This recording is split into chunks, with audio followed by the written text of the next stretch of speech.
We're a brand consultancy firm. We have 27 offices around the world, and we focus very much on helping companies transform their brands. It was established by Walter Landor back in 1941 in San Francisco, and he has built it ever since then. So we've worked on some of the biggest brands in the world. We've created amazing brands, and we are continuing to expand our offer across particularly Southeast Asia, which is where I'm based.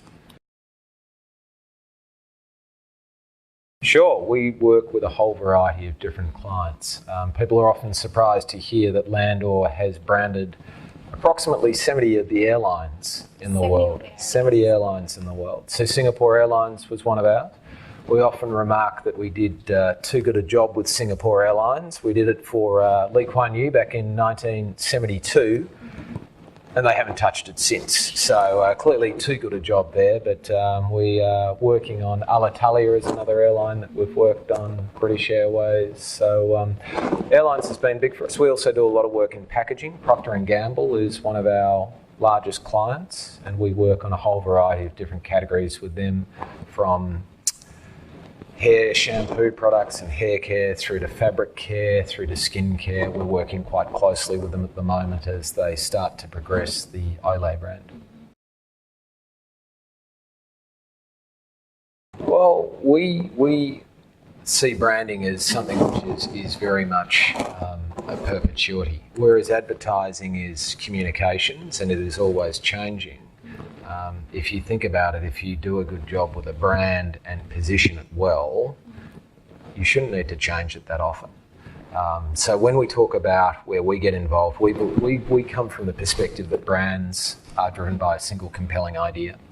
So when we did FedEx, the idea that informed FedEx was peace of mind. If you think about it, you talk to a consumer and I guess it's a pretty homogenous sort of act to put something in a courier drop box. But when you do, you want peace of mind. So that then led us to this notion of the world on time. And everything you see with FedEx is obviously branded with that now. So we see it as, and I mean, other great examples would be Red Bull is, the idea there is extreme energy. Range Rover, the idea is effortless mastery. With Dove, it's real beauty. So yeah, keep coming back to what is the idea that then informs everything else within the brand. And from that, once we identify what the idea is and what the brand position is, you can then start to build a brand universe. So what will the naming be? What will the identity be? What type of architecture do you need? What type of brand hierarchy do you require? Are you following a monolithic branding structure such as Johnny Walker, which we've worked on, which is Johnny Walker Red right through Johnny Walker Blue? Or are you following something which is more of a multi-brand strategy, where when we worked with Frito-Lay, we worked on the Walker's Crisps, and then we went and developed a brand called Sensations and Red Rock Deli.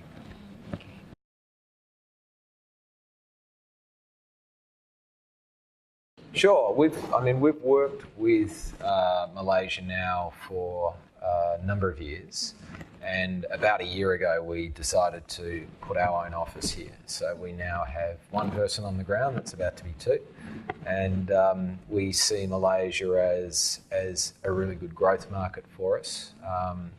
We've done brands like UEM, we have worked with Malaysian Airlines. We're doing a lot of work right now in the property development sector, and also working with companies like Mondelez up here on their packaging.